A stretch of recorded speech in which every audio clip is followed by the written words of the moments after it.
ભાવનગરમાં મહિલા કોર્પોરેટરને મળી ધમકી. ભાજપના વોર્ડ નંબર 3ના કોર્પોરેટર સેજલબેન ગોહેલને બુટલેગરે ધમકી આપી. બુટલેગરે મહિલા કોર્પોરેટરને મારી નાખવાની ધમકી આપી. આશિષ ઉર્ફે ઈશુ નામના શખ્સ વિરુદ્ધ પોલીસમાં ફરિયાદ નોંધાઈ. મહિલા કોર્પોરેટરના પતિને બુટલેગર વારંવાર અપશબ્દો કહેતો હતો.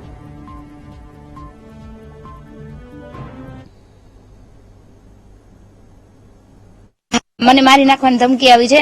એમ કીધું કે તારા 18 વર્ષ પૂરા થાય ને એટલે તને તારા પતિને બધાને ખલાસ કરી દેવા છે, એમ તારા પરિવારને.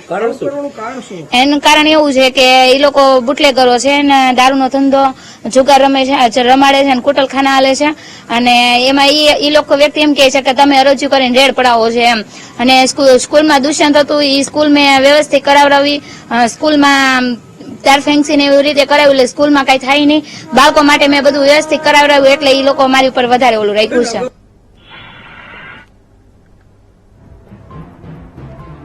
મહિલા કોર્પોરેટરને ધમકી મળી. ભાજપના વોર્ડ નંબર 3ના કોર્પોરેટરને ધમકી મળી છે. જાનથી મારી નાખવાની ધમકી આપી છે. સેજલબેન ગોહેલ છે કોર્પોરેટર કે જેમને બુટલેગરે ધમકી આપી છે. આ બુટલેગરો અસામાજિક કામો કરી રહ્યા છે અને તેમને રોકવામાં આવ્યા.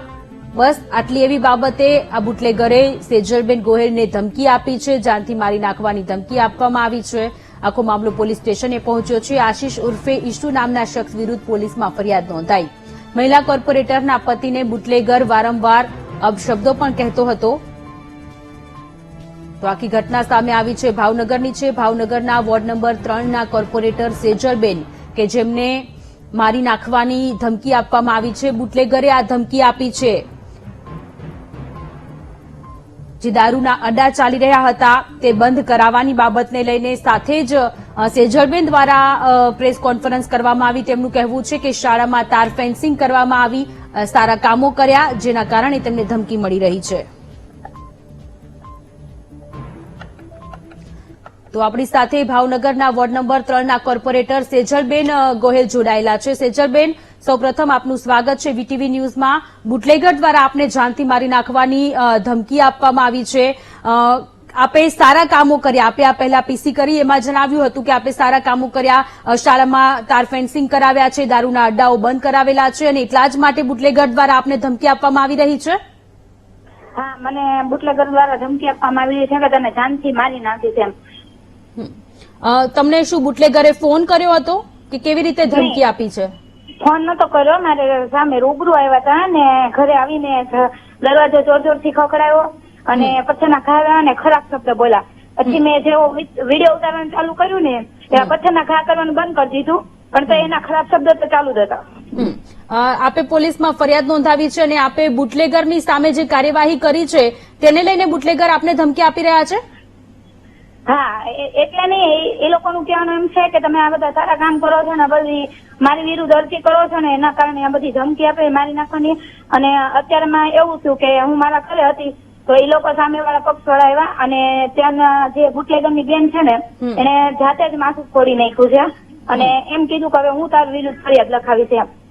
કાં તો એવું લખાવે, કાં તો આની પહેલા જયારે મારે ઓલું થયું તો મારા હસબન્ડને ઉપર ઇજ્જત લૂંટે છે એવી રીતે એમણે ફરિયાદ કરી હતી. સેજલબેન, આપ જણાવી રહ્યા છો કે આપના ઘરે આ લોકો આવ્યા હતા, અસામાજિક તત્વો આપના ઘરે આવ્યા હતા. કેટલા લોકો હતા?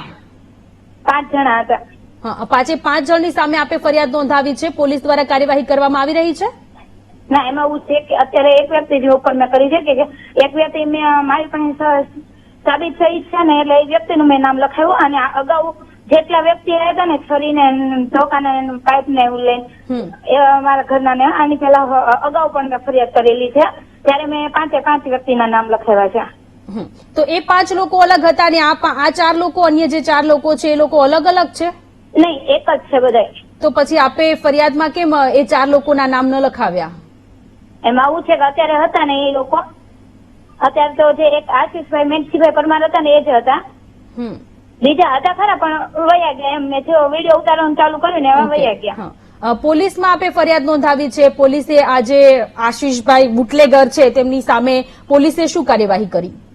એને અત્યારે તો નાખી દીધા છે જેલમાં અને લઈ ગયા છે. અને અત્યારે જે આશિષભાઈ મેઘજીભાઈ પરમારના છે ને એમના બેન છે મંજુલા બેન કરીને, એમણે અત્યારે છે ને જાતે માથું ફોડી નાખ્યું ને પછી મારી વિરુદ્ધ હવે ફરિયાદ લખાવા ગયા છે. જી સેજલબેન, આભાર આપ અમારી સાથે જોડાયા તે બદલ. શહેર કોંગ્રેસના પ્રમુખ ભાવનગર શહેર કોંગ્રેસના પ્રમુખ પ્રકાશભાઈ આપણી સાથે જોડાયેલા છે. પ્રકાશભાઈ, ભાવનગરમાં મહિલા કોર્પોરેટર કે વોર્ડ નંબર 3 ના કોર્પોરેટર છે સેજલબેન, તેમને જાનથી મારી નાખવાની ધમકી આપી છે બુટલેગરે. આપની પ્રતિક્રિયા? બહુ સાચી વાત છે કે ભાવનગરમાં બુટલેગરો એટલા બધા ફાટી ગયા છે અને ખાસ કરીને ભારતીય જનતા પાર્ટીની આ સરકાર બહુ મોટી વાતો કરે છે અને એના જ નગર સેવિકા જો સેફ ન હોય ભાવનગરમાં તો એનો મતલબ એમ છે કે બીજા વ્યક્તિ તો બોલી શકતા નથી, એવી પરિસ્થિતિ છે. આખા ગુજરાતમાં આ પરિસ્થિતિ છે. એટલા માટે આવા બુટલેગરો એટલા બધા ફાટી ગયા છે કે ધમકી નગર સેવિકાને આપે અને એને કેસ કરવા જવો પડે. આ પરિસ્થિતિ ભાવનગર માટે બહુ ખરાબ કહેવાય અને આ સરકાર બહુ મોટી વાતો કરે છે. સરકાર મોટી વાતો તો કરે છે, પરંતુ જ્યારે કોર્પોરેટરની સાથે જ આ પ્રકારનું વર્તન થાય તો પછી સામાન્ય જનતાનું શું? સામાન્ય જનતા તો હું એવું માનું છું કે પોતાનો અવાજ પહોંચાડી પોલીસ સ્ટેશન સુધી લઈ નથી જતા. આ તો નગર સેવિકા છે અને કેટલી દાદાગીરી છે આ લોકોની કે નગર સેવિકાને જવું પડે છે, એની વાત કોઈ નથી સાંભળતું. એનો મતલબ સામાન્ય મહિલા કે સામાન્ય વ્યક્તિ તો દબાયેલા રહે છે, એવી પરિસ્થિતિ છે. જી પ્રકાશભાઈ, આપ અમારી સાથે જોડાયા તે બદલ આપનો ખૂબ ખૂબ આભાર.